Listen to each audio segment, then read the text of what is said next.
In the dusty town of Whisper Valley, a gang of outlaws made the deadly mistake of mocking the wrong bartender.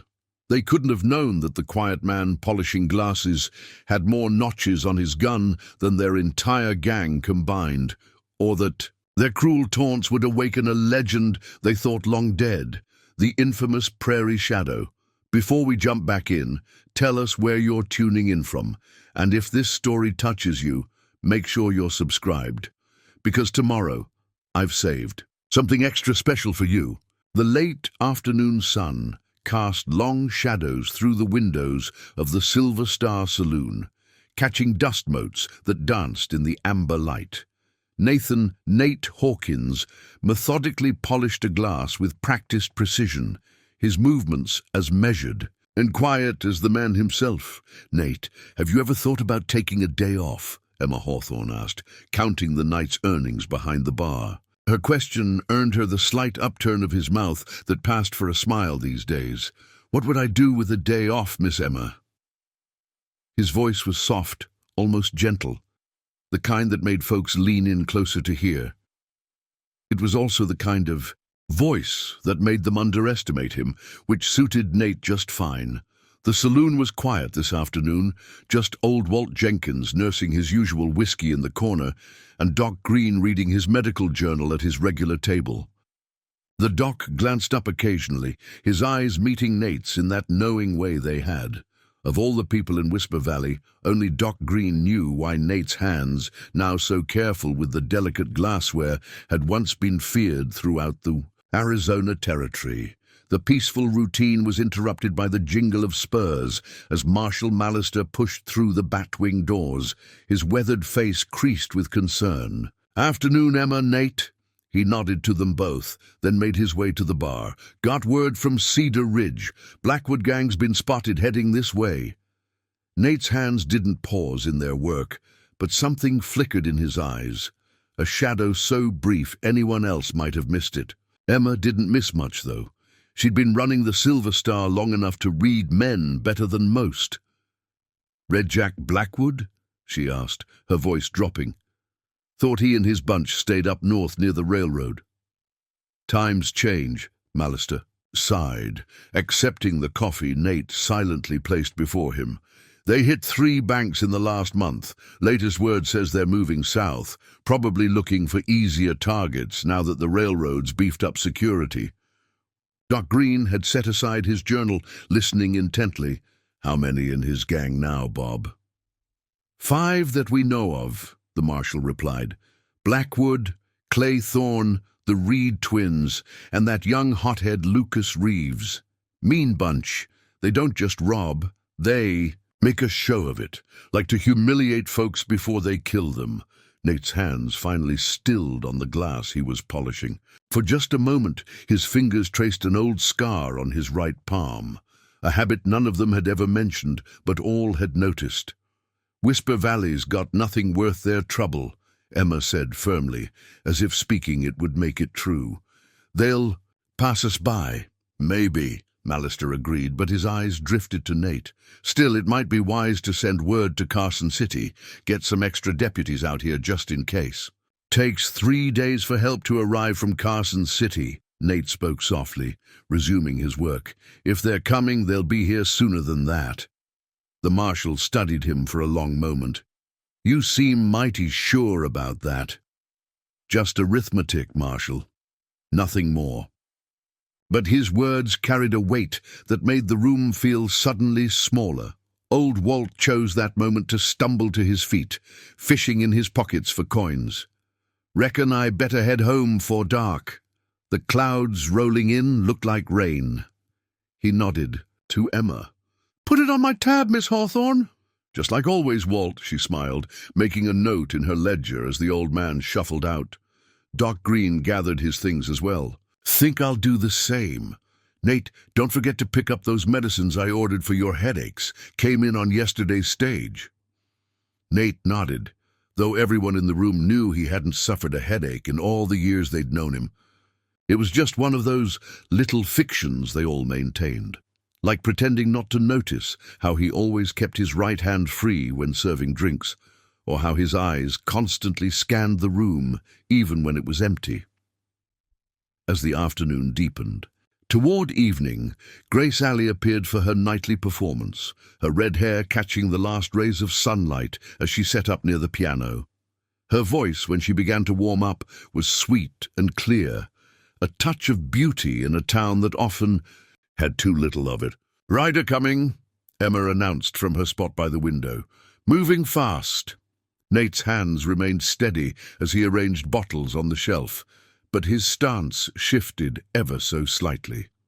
To most, he still looked like nothing more than a simple bartender preparing for the evening rush. But Marshal Mallister saw how the man's weight had settled on the balls of his feet, ready to move in any direction.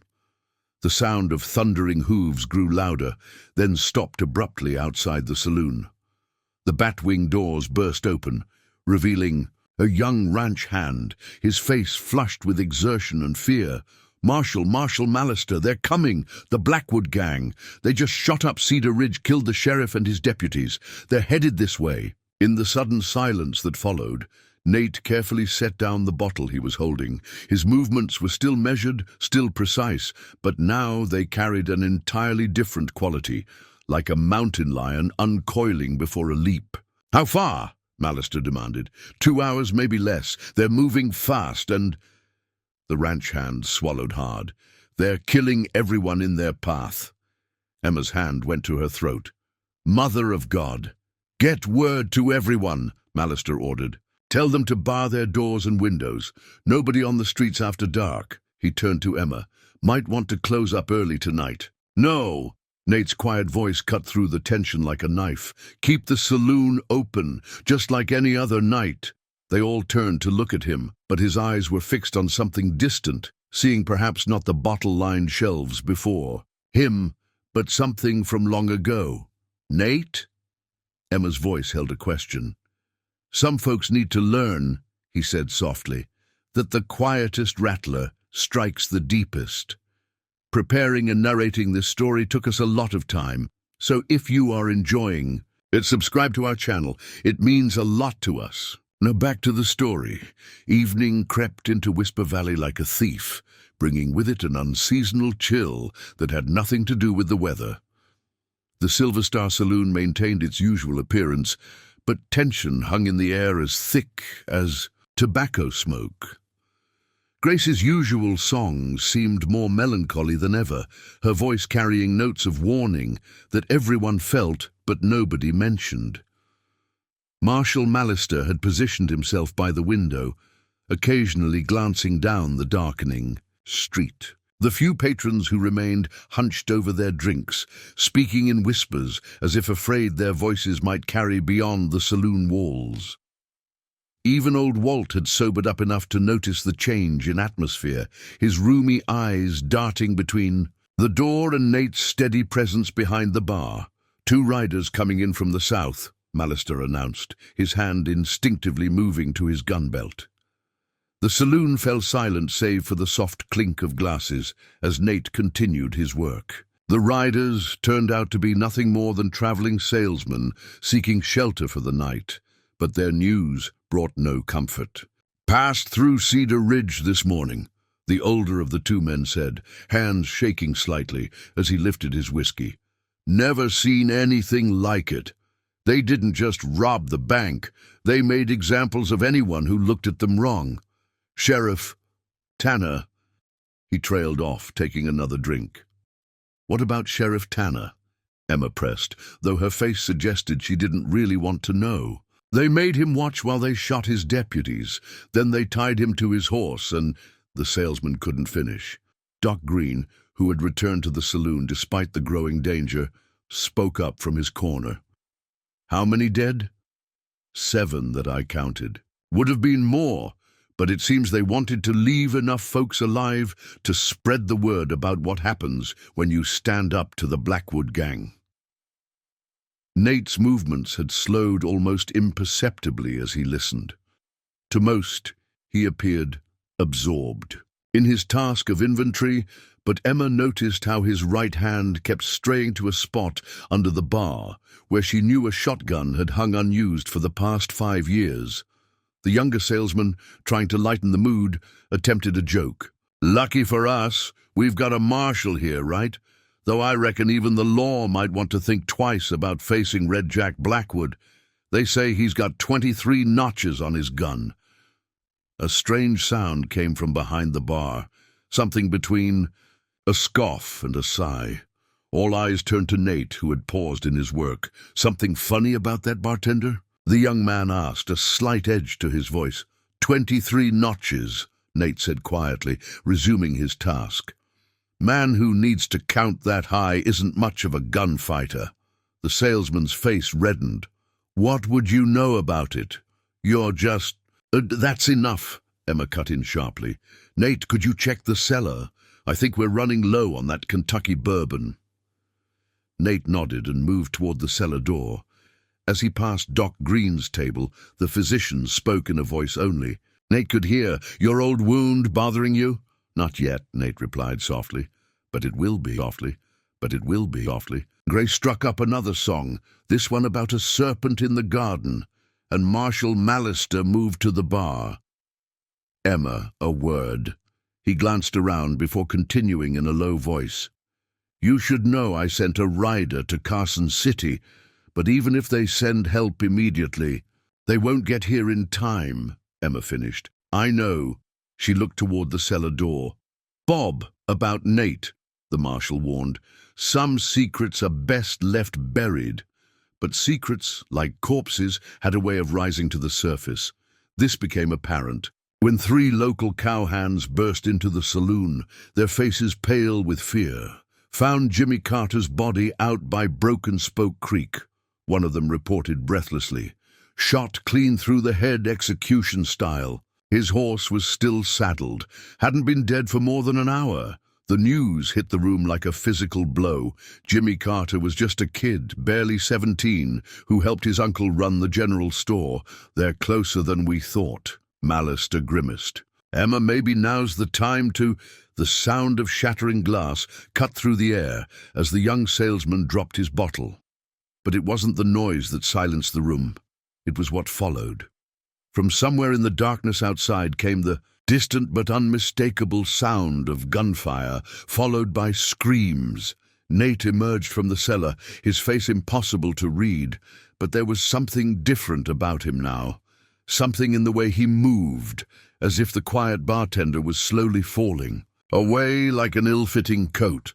"Marshal," he said, his voice carrying an authority that hadn't been there before, "you might want to get these folks home while they can still make it."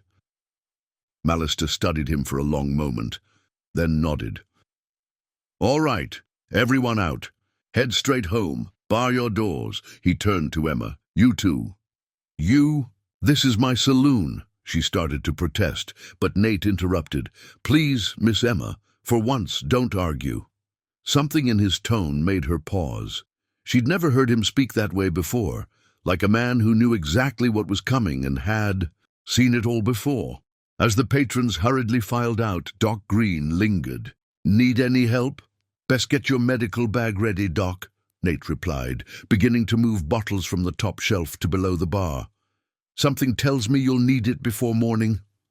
The sound of distant gunfire came again, closer this time, accompanied by the wild whoops of men who had left their humanity somewhere in the dust of their trail. The Blackwood gang was coming, and with them, the end of peace in Whisper Valley.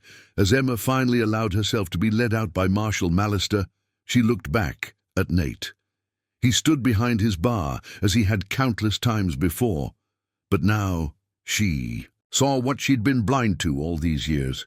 The way he held himself, the deliberate precision of his movements, the watchful eyes that missed nothing. This wasn't just a man who'd seen violence. This was a man who had once been violence itself. The Blackwood gang didn't so much enter Whisper Valley as they infected it. Their arrival brought a silence that swept through the streets like a prairie fire, extinguishing all signs of life. Only the Silver Star's lights remained bright, a beacon in the growing darkness. Nate heard them before he saw them, the synchronized rhythm of 5 horses moving at a deliberate pace. Not the hurried gallop of men running from the law, but the confident stride of predators who feared nothing in their path. He kept wiping the same glass, his movements unchanged, as the sound of boots and spurs grew louder on the wooden sidewalk outside. The batwing doors exploded inward with unnecessary force. Jackson, Red Jack Blackwood, entered first, a tall man with flame-red hair and a scarlet bandana at his throat. His duster was expensive but spattered with dark stains that wouldn't wash out. Behind him came Clay Thorne, lean and snake-like, followed by the Reed twins, so similar in appearance they seemed to be reflections of each other. Young Lucas Reeves brought up the rear, practically bouncing with poorly contained energy. "Well, ain't this cozy?" Blackwood's voice carried the hint of educated roots gone to seed. "Seems most establishments in this charming town decided to close early. How hospitable of you to stay open for weary travelers." Nate set down his glass with careful precision. "What can I get you, gentlemen?" "Gentlemen?" Thorne laughed, the sound like breaking glass. "Hear that, Jack? He called us gentlemen." "Your best whiskey," Blackwood ordered, dropping into a chair and propping his boots on the table. "Leave the bottle." Nate reached for the top shelf, his movements measured and deliberate. He could feel their eyes on him, 5 sets of them, watching for any sign of fear or resistance. He gave them neither. "You boys aren't from around here," Nate observed quietly, placing the bottle and glasses on their table. "What gave it away?" Samuel Reed, or perhaps it was Daniel, grinned. "The way you carry your guns," Nate replied, turning back toward the bar. "Low on the hip, railroad style. Nobody out here draws from that position." The room temperature seemed to drop several degrees. Blackwood's eyes narrowed slightly. "You seem to know a lot about guns for a bartender," he said, his tone deceptively casual. "Man learns things," Nate shrugged, resuming his endless glass polishing. Young Reeves, clearly itching to prove himself, drew his pistol with a flourish. "Man learns things, huh? Learn anything about this?" He spun the gun around his finger, showing off. "Learn that's a good way to shoot yourself," Nate replied without looking up. The gang laughed, all except Blackwood, who studied Nate with growing interest. "You got a name, barkeep?" "Nate, just Nate?" Blackwood nodded slowly, then without warning swept his arm across the table, sending bottles and glasses crashing to the floor. The sound was like a gunshot in the quiet room. "Well, just Nate, you know what I think?" Blackwood rose, his voice turning ugly. "I think you're lying to me, and I don't like being lied to." Nate finally looked up, his face impassive. "Bottle was $8. The Reed twins burst out laughing, but Blackwood silenced them with a look. He approached the bar slowly, like a wolf closing in on prey. $8? That's steep for rot-gut whiskey." He reached into his coat and pulled out a coin, flicking it onto the bar. "Here's 2 bits. Buy yourself some manners." Nate looked at the coin, then back at Blackwood. "Still owes $7.75. "Clay," Blackwood said softly, "show our friend here what we do to mouthy bartenders." Thorne grinned and started forward, but at that moment the doors swung open again. Marshal Mallister stood framed in the doorway, his badge catching the lamplight. "Evening, gentlemen," he said, calm as Sunday morning. "Might want to reconsider. Whatever you're thinking." "A marshal?" Blackwood's smile widened. "In this little dust heap must be our lucky day." "Way I hear it," Mallister continued, stepping inside. "Cedar Ridge is missing a sheriff and some deputies. You boys wouldn't know anything about that, would you?" "Can't say that we do," Blackwood replied, though his hand drifted toward his gun. "But I did hear something interesting about Cedar Ridge. Heard their marshal was a coward. Ran and hid while good men died." His hand drifted toward his gun. "You're not a coward, are you, Marshal?" Everything happened at once. Mallister's hand dropped to his holster, but Blackwood was faster. The shot echoed like thunder in the confined space. Mallister stumbled backward, red blooming across his chest. "Bob!" Nate's voice cracked for the first time, genuine emotion breaking through his careful facade. "Stay with me," Mallister gasped, then crumpled to the floor. Blackwood holstered his smoking gun. Now, where were we? Ah, yes, teaching some manners to our friend the bartender. Claythorne moved forward again, cracking his knuckles.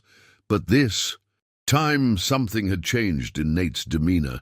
His hands had stopped their endless wiping motion. His shoulders had straightened almost imperceptibly, and his eyes had taken on a look that made even Thorne hesitate. "Been a long time since I killed a man," Nate said softly, almost to himself. "Kill him," Blackwood ordered, annoyed by the delay. "Kill him slowly." Thorne reached across the bar to grab Nate's shirt, and that's when everything changed. Nate's hand moved faster than seemed humanly possible, catching Thorne's wrist and yanking him forward. There was a sharp crack as Thorne's face met the solid oak bar. He dropped like a stone, blood pooling beneath his broken nose. "Well, well," Blackwood drawled, though his hand had dropped back to his gun. "Looks like our quiet bartender has some fight in him after all." The Reed twins spread out, flanking the bar. Young Reeves bounced on his toes, eager for action. But Nate stood perfectly still now, his eyes fixed on Mallister's motionless form. "Last chance," he said, his voice carrying a weight it hadn't possessed before. "Take your friend and ride out. Don't make me break my promise." Blackwood's laugh was genuine this time. "Or what? You'll serve us to death?" He drew his gun with lightning speed. "I think it's time we—" The sound of a shotgun being racked cut through his words. Nate had produced the weapon from under the bar, its double barrels now pointed squarely at Blackwood's chest. "That's what you had in mind all along, wasn't it?" Blackwood's smile turned cold. "Hiding a scattergun under the bar? Problem is, old man, you can only kill one of us before the others cut you down." "True," Nate agreed. Then, with deliberate care, he set the shotgun on the bar. "That's why I won't be using it." His right hand dropped to his side, where no gun had been visible moments before, but now, somehow, a well-worn Colt gleamed in his grip, as if it had materialized from thin air. "Been a while," Nate said softly. "Since anyone called me the Prairie Shadow. The name fell into the room like a stone into still water, creating ripples of recognition across the faces of Blackwood's gang. Even Claythorne, still groggy from his encounter with the bar, stopped trying to stem his bleeding nose. "The Curry Shadow," young Reeves whispered, his earlier bravado evaporating. That's just a story. They say he died years ago." "Stories," Nate said quietly, his gun unwavering, "have a way of coming back to life." Blackwood's face had lost some of its color, but his arrogant smile remained fixed. "I heard of you. They say you killed 30 men in a single year. Say you could shoot a man's gun out of his hand at 50 paces. "If I'd killed that many," Nate replied, "I wouldn't have bothered counting." The Reed twins exchanged glances, their synchronized movements betraying their nervousness. They had spread out too far, trying to flank the bar, and now found themselves exposed. "Boy," Nate addressed Reeves without taking his eyes off Blackwood, "I'm going to give you a chance your friends won't get. You're young enough to learn from mistakes. Walk out now, leave your gun, and don't stop riding till you hit Mexico." Reeves looked uncertainly at Blackwood, who spoke through clenched teeth. "You take one step toward that door, boy, and I'll kill you myself." Behind the bar, Nate shifted his weight slightly. The movement was almost imperceptible, but it caused all 5 men to flinch. "Last chance, kid. Be smart." For a moment, the young gunslinger seemed to waver. Then his face hardened. "No one calls me kid." His hand dropped to his gun. What happened next was so fast it seemed like a single motion. Reeves drew his gun, clearing leather with impressive speed.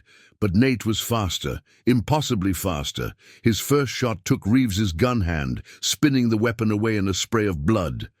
His second caught the young man's shoulder, spinning him around and dropping him to the floor.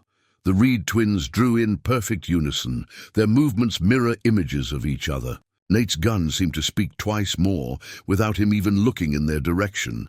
Both twins stumbled backward, clutching their gun arms, their weapons clattering to the floor. "You've lost your edge, Shadow," Blackwood sneered, though sweat had broken out on his forehead. Time was, you'd have killed them all. Still might, Nate replied calmly. Depends on what happens next. Claythorne had managed to regain his feet, blood still streaming from his nose. His hand strayed toward his gun. I wouldn't, Nate warned. You're slower than the others, and I've got one bullet left. One bullet? Blackwood laughed, but there was a hysterical edge to it. Against the two of us? Those aren't good odds, old man. Better than you think. Nate's eyes flickered to Mallister's. Still form, Bob was more than just a marshal to me. He was there that day in Deadwood when I hung up my guns, made me promise to stop killing, made me swear I'd find another way. His voice grew softer. But he's dead now, and that promise died with him. A movement caught Nate's eye. Emma Hawthorne stood in the doorway, a rifle in her hands. She had returned despite his warnings, drawn by the sound of gunfire. Their eyes met briefly, and he gave an almost imperceptible shake of his head. She understood, stepping back into the shadows. Deadwood, Blackwood said slowly, recognition dawning. That's where you killed Mad Dog Matthews and his whole gang. 8 men, they say. 9, Nate corrected. People always forget about the lookout. And now you, Thorne spat blood onto the floor. How the mighty have fallen. Man needs peace, Nate replied. I found mine here, until you brought war to my door. Outside, thunder rumbled, a storm approaching, or perhaps just the echo of the earlier gunfire. The wounded men groaned softly, but no one moved to help them. Way I see it, Blackwood said, his voice taking on a reasonable tone. We're at a stalemate. You're good, maybe the best there ever was. But you can't watch all of us at once. The minute you turn to shoot one, the other will put you down. True, Nate agreed. If I were still the man who needed to outdraw his enemies. He nodded toward the shotgun still lying on the bar. But I own a saloon now, and a saloon owner, well, he likes to keep a few surprises under the bar. Blackwood's eyes widened as he spotted the thin wire running from behind the bar to the shotgun's trigger.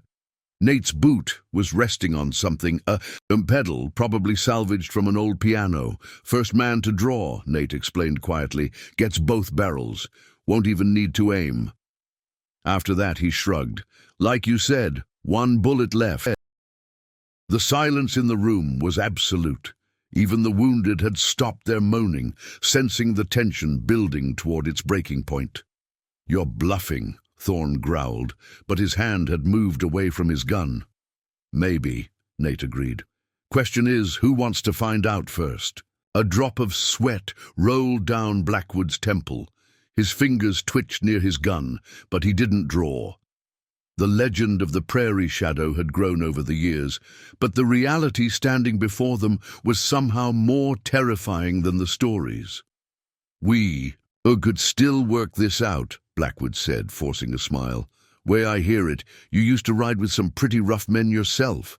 Maybe we could— You killed my friend, Nate interrupted, his voice colder than anyone in the room had ever heard.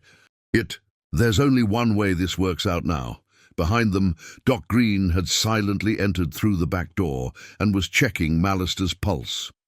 He caught Nate's eye and gave a slight nod. The marshal was alive. Barely. The knowledge seemed to change something in Nate's demeanor.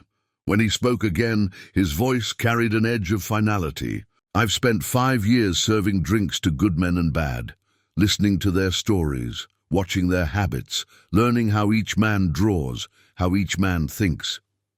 He paused. And you know what I learned? Neither Blackwood nor Thorne answered, but their eyes were fixed on his gun hand.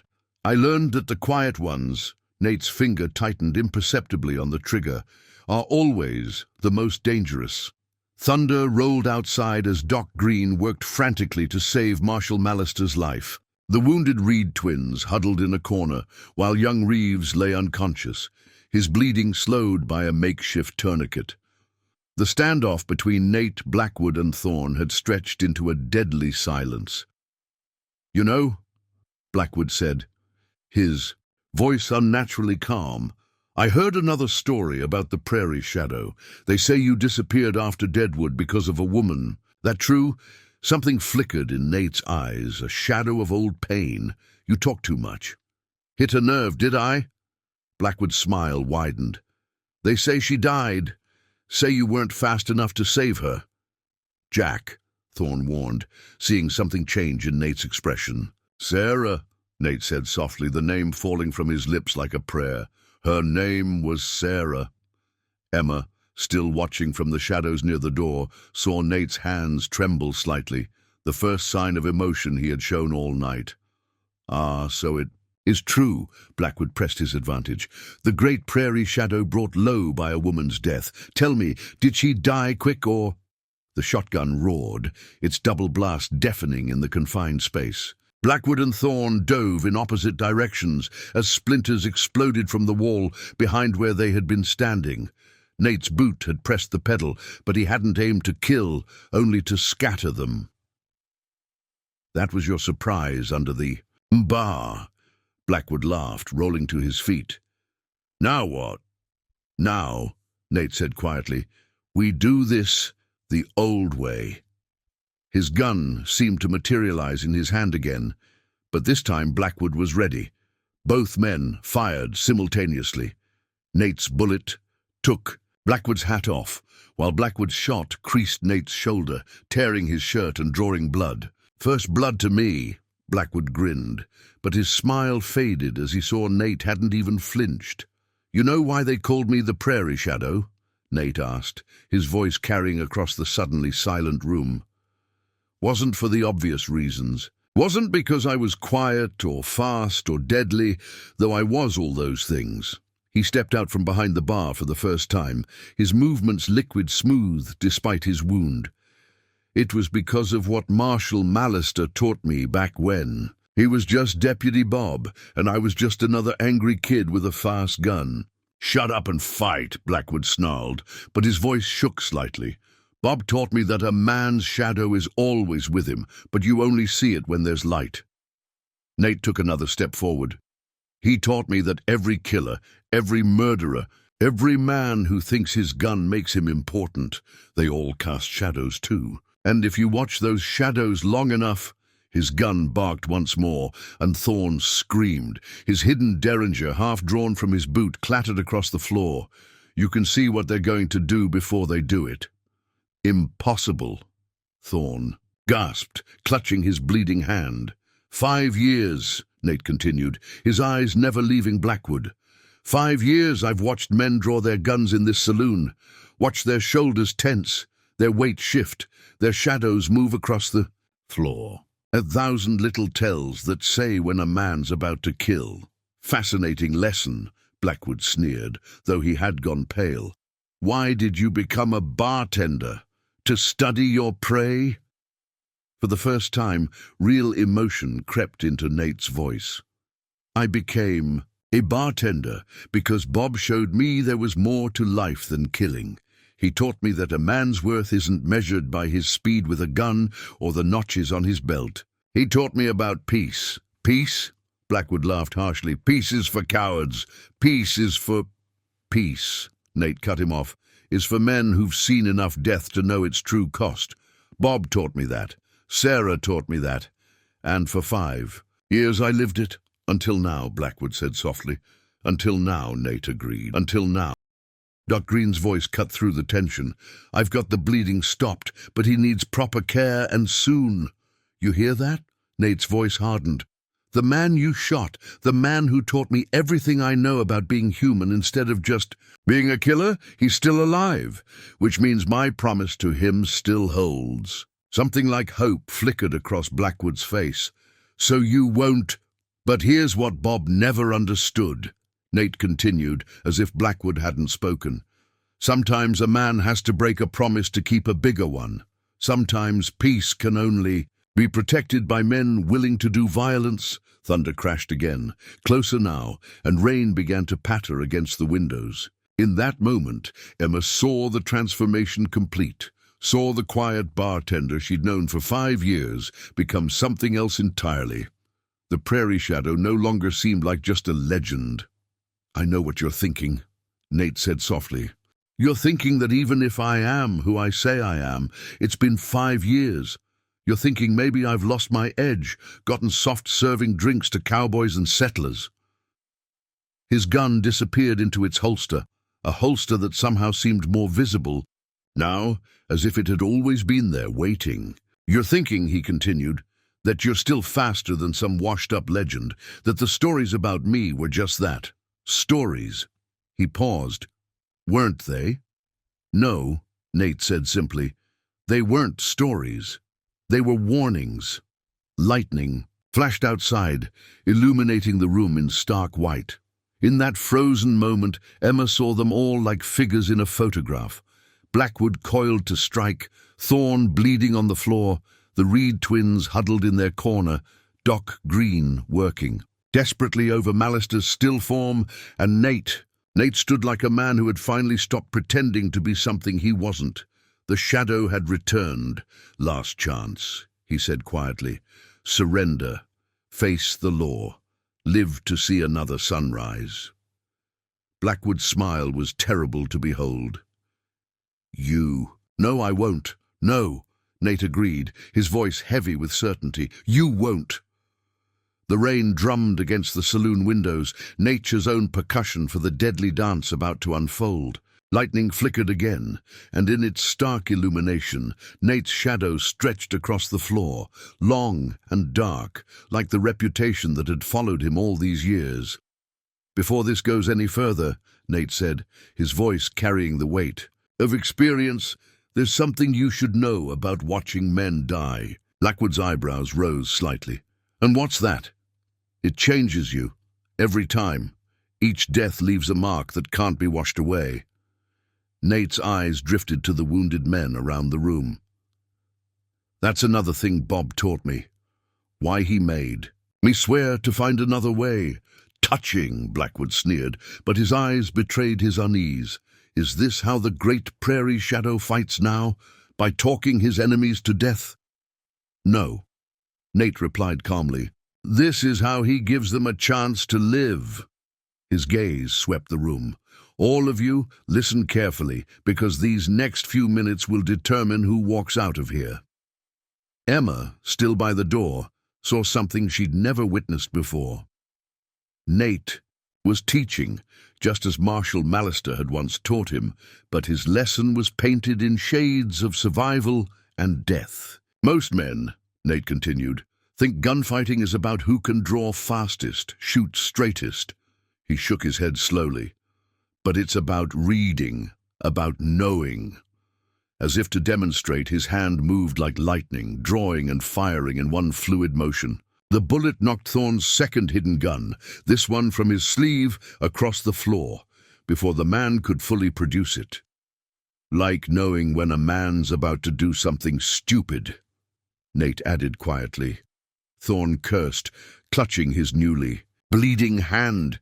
You've been watching us, Blackwood realized aloud. All this time we've been talking, reading us like you said. 5 years serving drinks. Nate nodded. You learn to read men, the way they stand, the way they breathe, the way their eyes move. His voice took on an instructor's tone, like how your right foot turns out slightly before you draw, or how Thorn's left eye twitches when he's about to try something foolish. Blackwood's face darkened. You think knowing makes you invincible? No, Nate replied, but it means I can do this. His gun disappeared into its holster again. He turned his back on Blackwood, walking to the bar with measured steps. Behind him, Blackwood's hand darted toward his gun. I wouldn't, Nate said without turning. Your weight's on your back foot. You'd miss. Blackwood's hand froze, his face a mask of frustrated rage. You're just guessing. Am I? Nate picked up a bottle, poured 2 glasses. Your breathing changed, shortened. Your spurs clinked when you shifted your weight. The floorboard under your left boot creaked. He turned, holding both glasses. Little things. Things most men never notice. He set 1 glass at each end of the bar. But Bob noticed them. Taught me to notice them too, turned me from a fast gun into something else entirely. A bartender, Blackwood spat. A student, Nate corrected. Every man who walked into this saloon taught me something. How? Bullies telegraph their punches, how liars blink too often, and how killers. He looked directly at Blackwood. Can't keep their eyes off their target. As if to prove his point, Blackwood's gaze darted to Nate's gun hand, then back to his face. The prairie shadow, one of the Reed twins whispered. They say he could shoot. A man's gun hand at 50 paces in pitch darkness. Could, Nate agreed. Can, because Bob taught me that in darkness you don't need to see. You listen, you feel, you know. To demonstrate, he closed his eyes. Right now, Thorne is trying to inch toward the shotgun on the floor. The Reed boys are thinking about making a break for the back door. And you, Blackwood, his eyes opened. You're wondering if you can get to that derringer in your vest before I can draw. The outlaw's face went pale. No one had seen the hidden gun. It was completely concealed by his vest. How? Blackwood started. The way your vest hangs, the slight bulge, the way you keep your left elbow tucked in. Nate's voice was almost gentle now. Details, always details. Doc Green spoke up from where he worked on Mallister. The marshal's stable, but his pulse is weak. He needs a doctor's office, proper tools. Nate nodded without taking his eyes off Blackwood. Then it's time to end this, one way or another. You can't handle all of us at once, Blackwood said, but his voice lacked conviction. Don't need to. Already know what you're all going to do. The twins will run. They're cowards at heart. Thorne will try something clever and get himself killed. And you... He paused. You'll go for your gun, because your pride won't let you do anything else. You're awfully sure of yourself, Blackwood growled. No, Nate corrected. I'm sure of you. Men like you, they're all the same. Think their reputation makes them special. Think being feared makes them important. He shook his head slowly. But fear is just another tell. Another shadow to read. Lightning flashed again. And this time, when the thunder rolled, it seemed to shake the very foundations of the saloon. The rain intensified, drumming against the roof like 1,000 impatient fingers. Last chance, Nate said quietly. Because once this starts, all the lessons in the world won't help you. Once this starts, I stop being the bartender, stop being a student. His voice dropped to barely a whisper. I become what I was before. What Bob tried so hard to help me leave behind. And what's that? Blackwood asked, though his face suggested. He already knew the answer. Nate's reply was simple, final. Death walking. The moment shattered like a mirror hitting stone. The Reed twins made their break for the back door, just as Nate had predicted. Thorne lunged for the fallen shotgun. His movements telegraphed seconds before he began. And Blackwood went for his hidden derringer with snake-like speed, but Nate was faster. He'd been faster 5 years ago, and time hadn't changed that truth. His first shot caught the back door's heavy wooden beam, dropping it into place just as the twins reached it. His second knocked the shotgun another foot away from Thorne's grasping fingers. And his third sent Blackwood's derringer spinning through the air in a spray of blood and splinters from the outlaw's vest pocket. All 3 shots had come so close together they sounded like a single rolling thunderclap. Jesus Christ, one of the twins whispered. That's 3 bullets, Blackwood snarled, clutching his bleeding hand. How many you got left, Shadow? Enough, Nate replied simply. More than enough, but Emma, still watching from her position near the front door, saw something the others didn't, a slight tightening around Nate's eyes. He'd fired 3 shots in impossibly quick succession, and even legends had their limits. You're not as fast as you used to be, Blackwood taunted, seemingly reading the same signs. The old Shadow would have killed us all by now. Maybe, Nate agreed. Or maybe Bob's lessons went deeper than you think. Thunder crashed outside as if emphasizing his words. The storm had reached its peak, rain hammering against the windows with renewed fury. In the dim light, shadows danced across the walls like restless spirits. Your reputation, Blackwood continued, his voice taking on an almost conversational tone, says you never miss, never waste a bullet, but you just used 3 shots, and we're all still breathing. Wasn't trying to kill you, Nate replied. Not yet. That brought Blackwood up short. What? Giving you a chance to see what you're up against, to make the smart choice. Nate's eyes swept the room. All of you, because what happens next, that's on your heads, not mine. The Reed twins exchanged glances, then slowly raised their hands. We surrender, one of them said. The kid was right, this ain't worth dying over. Cowards, Blackwood spat, but Nate was already moving with smooth efficiency. He pulled 2 pairs of handcuffs from behind the bar, where they'd hung next to the shotgun all these years, and slid them across the floor to the twins. Put them on each other, he ordered. Tight, I'll know if you don't. As the twins complied, Thorne made his move. He'd been inching toward a broken bottle, its jagged edge gleaming in the lamplight. But before he could grasp it, Nate's boot came down on his wrist. 5 years, Nate said softly, applying pressure until Thorne gasped in pain. 5 years I watched men like you plan desperate things.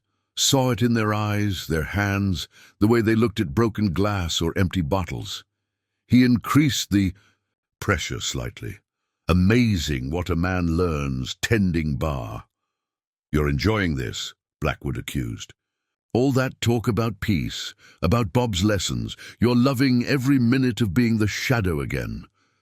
For the first time, something like doubt flickered across Nate's face. Emma saw it, and her heart clenched because Blackwood was right. There was a part of Nate that had awakened, a deadly part that moved with the fluid grace of a predator. Maybe, Nate admitted quietly. Maybe that's why Bob made me promise to stop. Because he saw what I couldn't. How easy it is to become what you're. Fighting? Then you're no better than us. Blackwood pressed his advantage.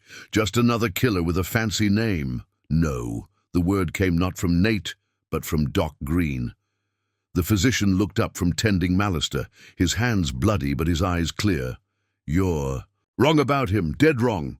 Doc, Nate warned, but Green continued. I've watched this man serve drinks to saints and sinners alike for 5 years. Watched him break up fights with words instead of fists. Help drunks home instead of letting them freeze. Extend credit to families down on their luck.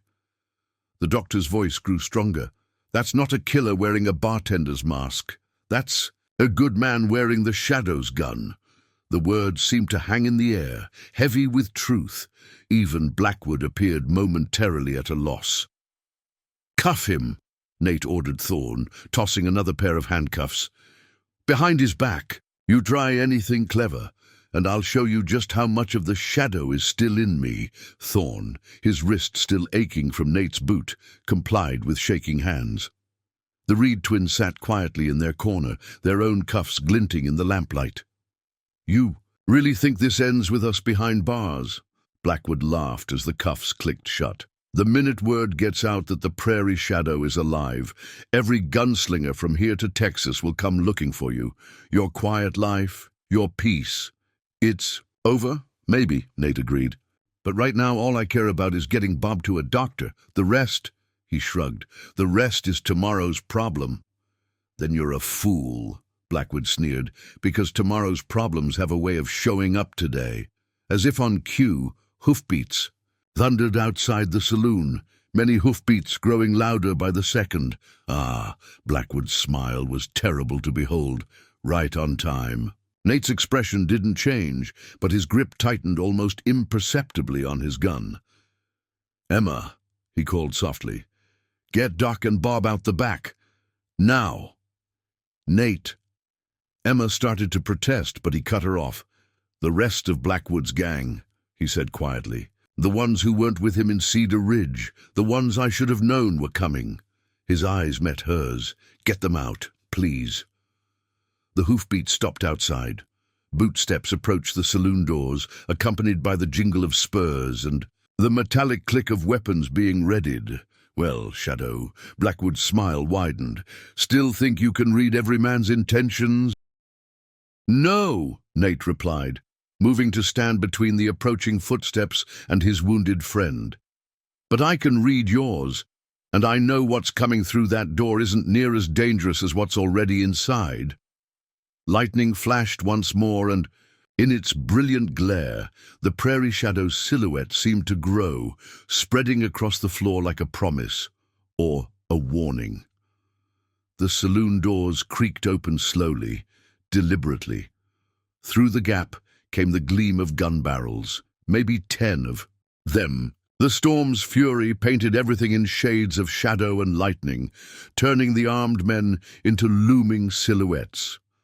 Quite a reunion, the lead figure drawled, stepping into the light. He was tall, broad-shouldered, with a face carved from granite and eyes like chips of ice. The famous prairie shadow, tending bar in a dusty nowhere town. Almost didn't believe it when the boys rode out to tell us. Wade Hawkins, Nate said quietly. Still riding with trash, I see. Still breathing, Wade corrected, his eyes taking in the scene, his captured companions, the wounded men, the growing pool of blood around Marshal Mallister, which is more than I can say for some folks. More men filed in behind him, spreading out with practiced precision. Emma, still trying to help Doc Green move Mallister, counted 8 guns, all pointed at Nate. Emma. Nate's voice was soft, but carried an edge. Of steel. Get Bob out now! Nobody's going anywhere, Wade commanded. His men shifted to block both exits.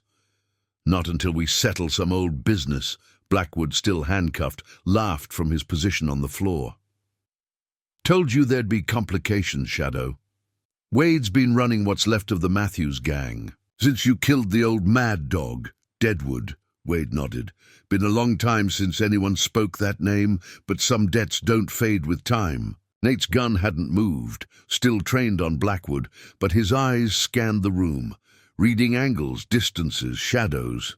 Your brother made his choice in Deadwood, he said to Wade. Same as Mad Dog did. My brother was 17, Wade's voice cracked like a whip. Your brother was a killer, Nate corrected. Same as you, same as Mad Dog. He chose his path.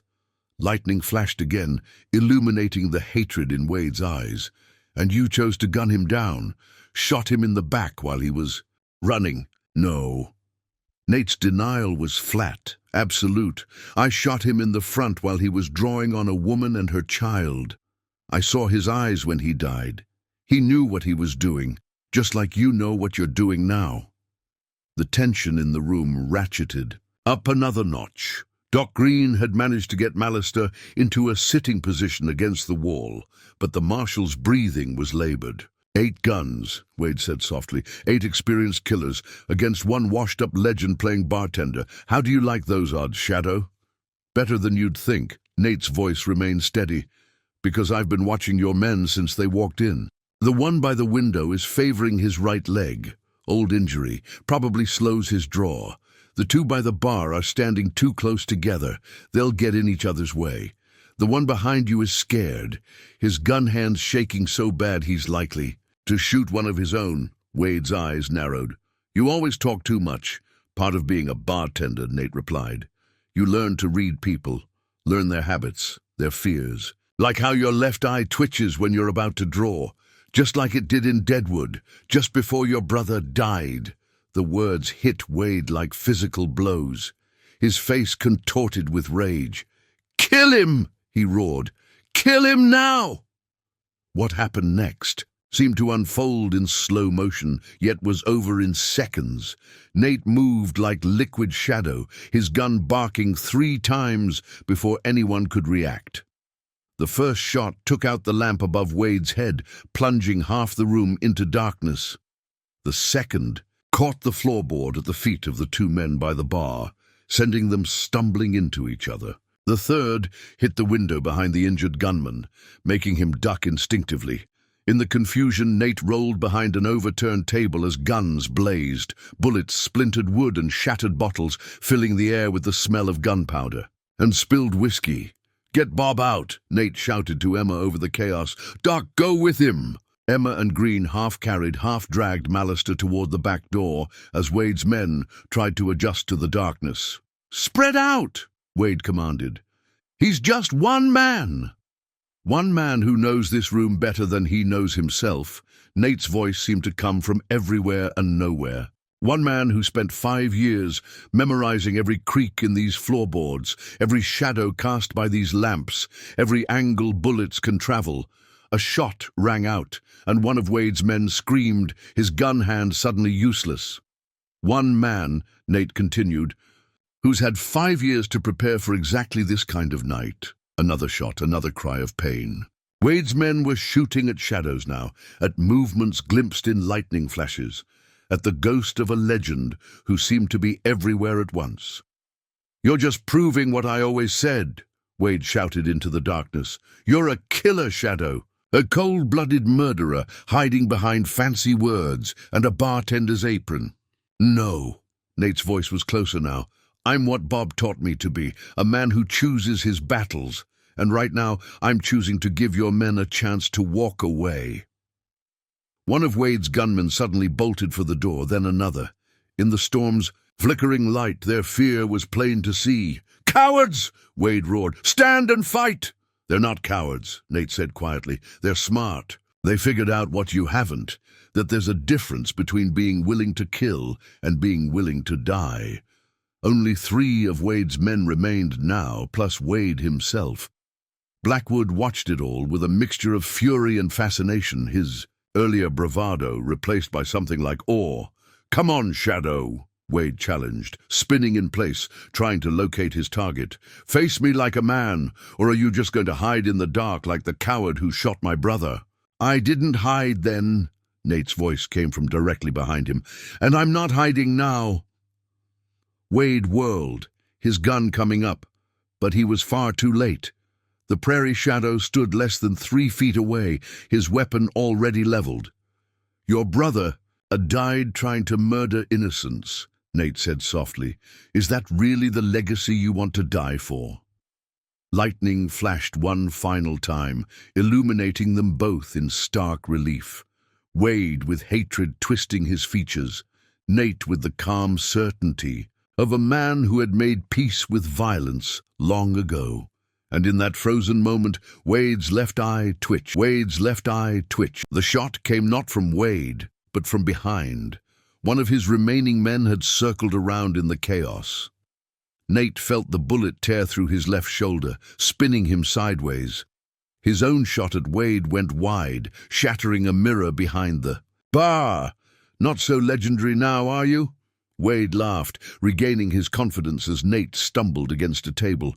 The great prairie shadow, bleeding like any other man. Nate's gun hand stayed steady, but blood darkened his shirt at an alarming rate. The wound wasn't fatal, but it was bad enough to matter, to slow him down, to make him human. "Emma!" he shouted, hearing movement near the back door. "I told you to get out. Not without you," she called back, and he heard the distinctive sound of her rifle being cocked. "Don't," he warned, but it was too late. Emma's shot caught one of Wade's remaining men in the leg, dropping him, but the muzzle flash gave away her position, and Wade's other man was already turning, his gun rising. Nate didn't hesitate. He threw himself across the room, his injured shoulder screaming in protest, and tackled Emma as the outlaw's bullet whistled through the space where she had been. They crashed behind the bar together as bottles exploded overhead. "Touching," Wade's voice dripped with mockery. "The shadow does have a heart, after all.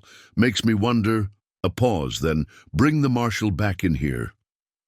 Nate's blood ran cold as he heard the sounds of struggle. One of Wade's men must have circled around outside. He had Doc Green at gunpoint, forcing him and Mallister back through the door. "Let them go," Nate called out, his voice steady despite the pain. "This is between us." "No," Wade replied. "This is about family, about watching the ones you love die, just like I had to watch my brother die. The great prairie shadow, brought low by the same weakness that retired him in the first place. You care too much." Emma tried to rise, but Nate held her down as more. Bullets splintered the bar above them. "Stay still," he whispered. "Please." "You can't save them all, Shadow," Wade shouted. "Just like you couldn't save that woman in Deadwood. What was her name?" "Sarah." The name hit Nate like a physical blow. 5 years of peace, of trying to forget, crashed down around him. He saw Sarah's face, heard her last words, felt her blood on his hands all over again. "Don't." Nate's voice was barely a whisper, and now history repeats itself. Wade's boots creaked on the floorboards as he moved closer. The marshal who tried.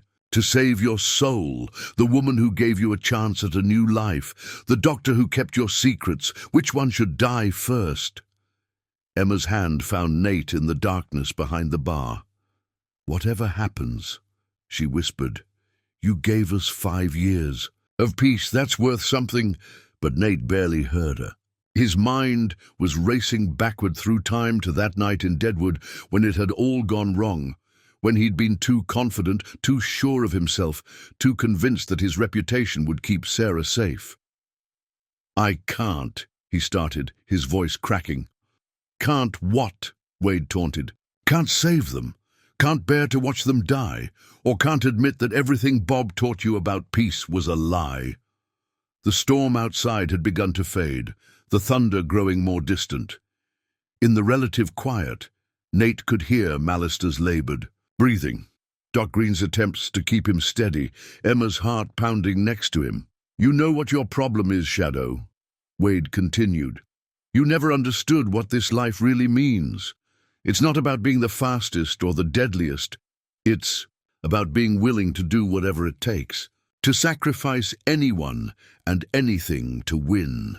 Nate closed his eyes, feeling the weight of his gun, the burn of his wound, the tremor in his hands that came not from fear, but from something deeper, the knowledge that whatever he did next would define him forever. "You're right," he said finally, his voice carrying clearly through the smoky air. "I do care too much. Always have." He squeezed Emma's hand once, then let go. "That's what Bob saw in me all those years ago. Not just a fast gun, but a man who could feel the weight of every trigger pull, every life taken." "Philosophy won't save them," Wade sneered. "No," Nate agreed. "But it might save you." He raised his voice. "All of you, listen carefully. In about 10 seconds, I'm going to stand up. I'm going to drop my gun, and then you're going to have a choice. The only choice," Wade laughed, "is which one dies first." Wrong. Nate's voice had changed, becoming something ancient and terrible. "The choice is whether you want to be the men who killed an injured marshal, a doctor trying to save lives, and an innocent woman, or the men who walked away and lived to tell about it." "You're in no position to make threats," Wade said, but there was a note of uncertainty in his voice. "Not a threat," Nate replied, "a prophecy. Because if you harm any of them, if you spill one more drop of innocent blood in this saloon—" He took a deep breath. "Then the Prairie Shadow stops trying to save your lives and goes back to what he does best." The silence that followed was absolute. Even the wounded had stopped their moaning, sensing something momentous about to unfold. "You're bluffing," Wade said finally, but his voice shook slightly. "Am I?" Nate asked softly. "You've heard the stories. You know what I can be again. So ask yourself, do you really want to force that choice? Do you want to be the one who brings death back to life?" Emma felt him shifting beside her, preparing to rise. "Nate," she whispered, "don't." But he was already standing, his gun held loosely at his side. Blood dripped steadily from his wounded shoulder. But his eyes were what held everyone transfixed.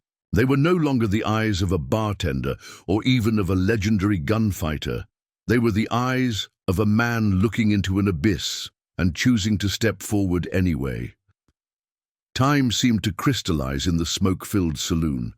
Nate stood exposed, his gun pointed at the floor, blood darkening his left sleeve. Wade and his remaining men held their positions, weapons trained on their various hostages. Even the storm outside had hushed, as if nature itself was holding its breath. "Drop the gun," Wade ordered, but his voice trembled slightly. Nate's weapon hit the floor with a sound like distant thunder. The clatter echoed through the room, emphasized by the absolute silence that followed. "There," Nate said quietly. "Now you have what you wanted."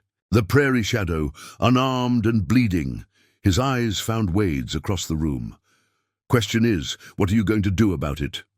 "Kill him," Blackwood called from his position on the floor, still handcuffed. "Kill him now before he tries something." But Wade hesitated, and in that hesitation Nate saw something he recognized. The same doubt he'd felt in Deadwood, the moment before everything changed. "Your brother had that same look," Nate said softly. "Right before he made his choice. Right before he decided that killing was easier than living with doubt." "Shut up," Wade's gun wavered slightly. "You don't get to talk about him." "I remember every man I've killed," Nate continued, his voice carrying to every corner of the room. "Every face, every moment. Your brother's eyes were green like your mother's. He told me that right before he drew. Said it was the only good thing he got from her." Wade's face went pale. How did you—" "Because I listened," Nate replied simply. "That's what Bob taught me, that every man, even the ones you have to kill, deserves to be heard, to be remembered." "Boss," one of Wade's remaining men called nervously, "something ain't right here." 5 years, Nate went on, taking a small step forward. 5 years I've poured drinks and listened to stories. Learned that every man who walks through those doors is carrying something. Pain, fear, regret. Another step. "Even you, Wade. Especially you. Stay back." Wade's gun tracked Nate's movement, but his hand was shaking now. "You know what I learned most of all?" Nate's voice dropped lower, becoming almost gentle. "I learned that the man who needs everyone to fear him is usually the most frightened of all." At that moment, several things happened at once. Doc Green, seeing Wade's attention fixed on Nate, shifted his weight to shield the wounded marshal. Emma's hand found the butt of her fallen rifle beneath the bar, and the last of Wade's loyal men began backing toward the door. "Now!" Wade shouted, but his men didn't move.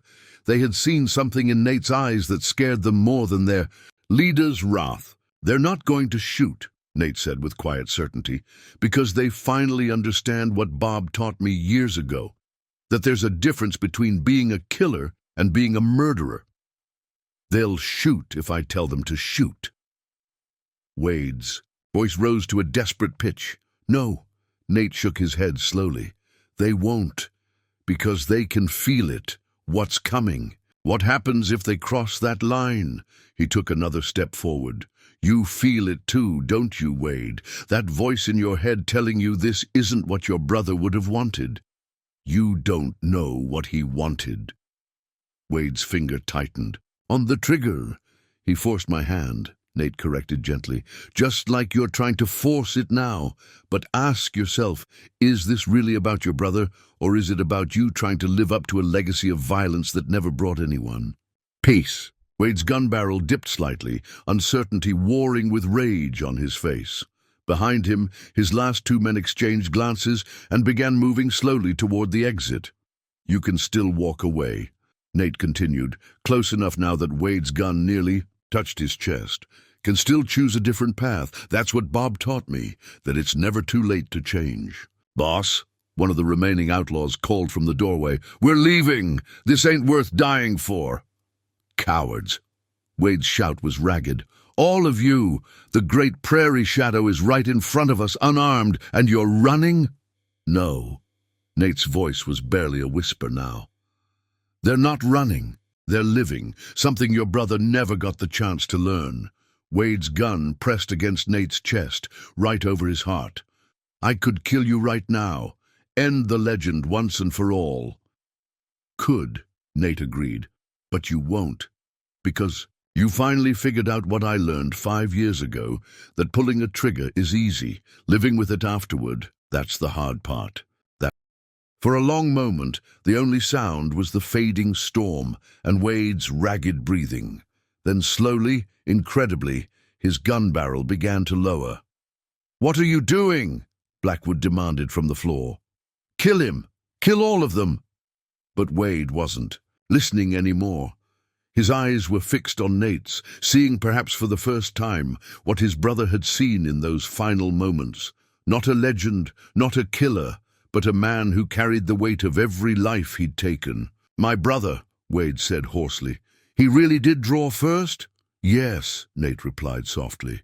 "And his last words were about you, about hoping you'd choose a better path." The gun slipped from Wade's fingers, hitting the floor with a finality that seemed to echo through the years. Behind him, his last men melted away into the night, leaving only the sound of distant hoofbeats. "It's over," Nate said quietly, not just to Wade, but to everyone in the room. "The killing stops here." Emma emerged from behind the bar, her rifle, trained on Wade, but her eyes on Nate. Doc Green resumed tending to Mallister, whose breathing had steadied. And outside, the storm finally broke, moonlight streaming through the windows to paint silver paths across the bullet-scarred floor. Wade sank to his knees, years of hatred and vengeance draining from him like blood from a wound.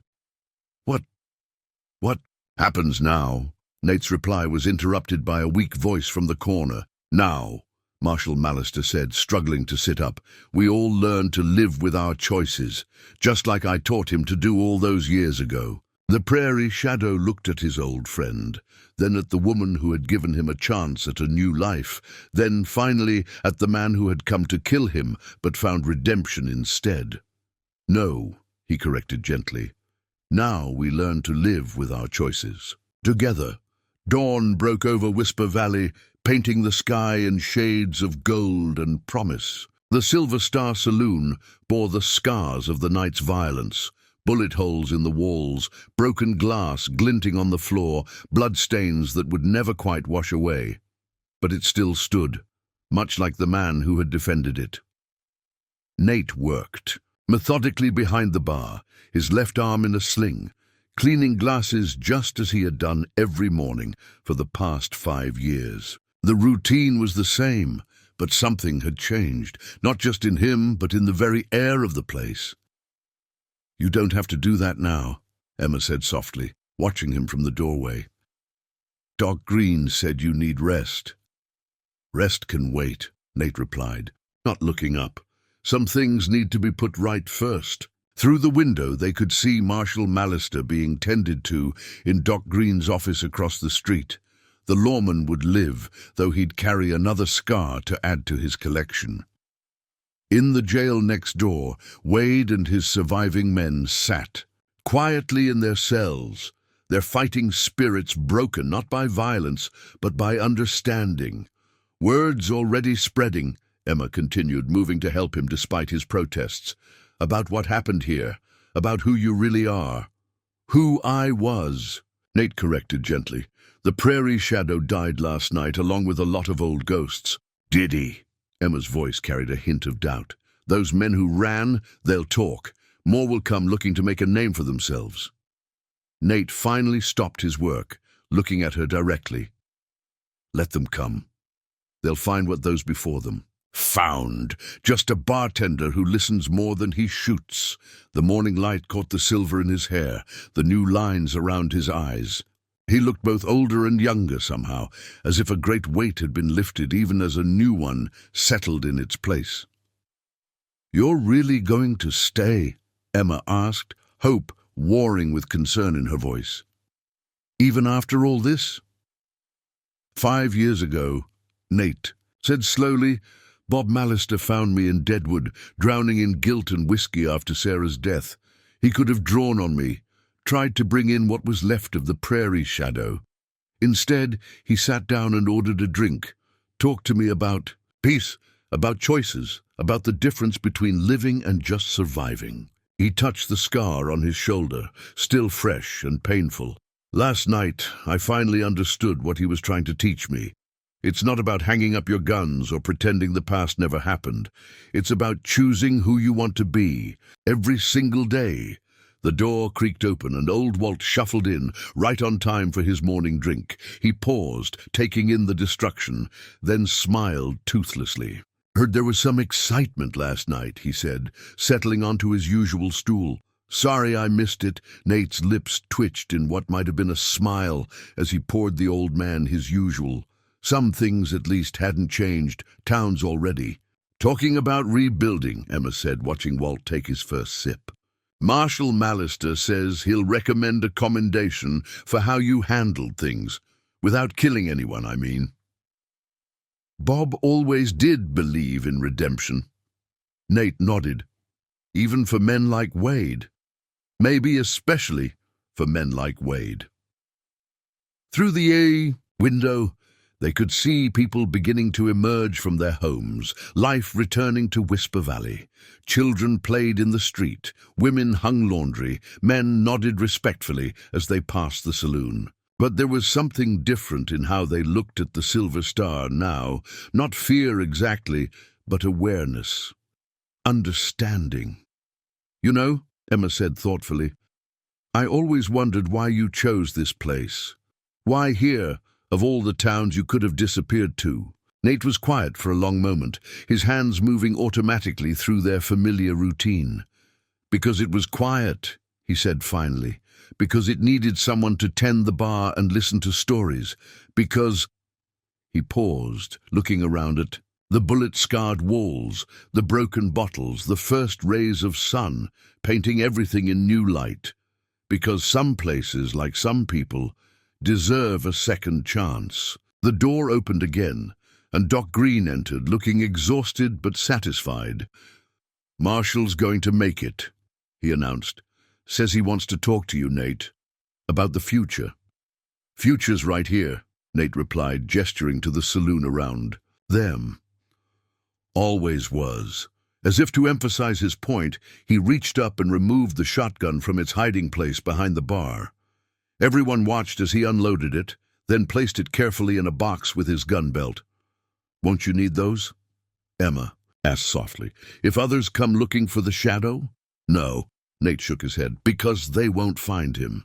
They'll find what Wade and his men found, something a lot more dangerous than a fast gun." "And what's that?" Doc Green asked, though his smile suggested he already knew the answer. "A man at peace with his past," Nate replied, returning to his endless task of polishing glasses. "A man who learned that the hardest battles are won with words instead of bullets. A man who finally understood what Bob was trying to teach him all along." "Which is?" Emma pressed. Nate looked up, and in his eyes they saw not the deadly gunfighter of legend, not the quiet bartender of the past 5 years, but something new, something that combined the strength of one with the wisdom of the other. "That true. Courage isn't about being faster than the other man's bullet," he said softly. "It's about being strong enough to offer him a drink instead."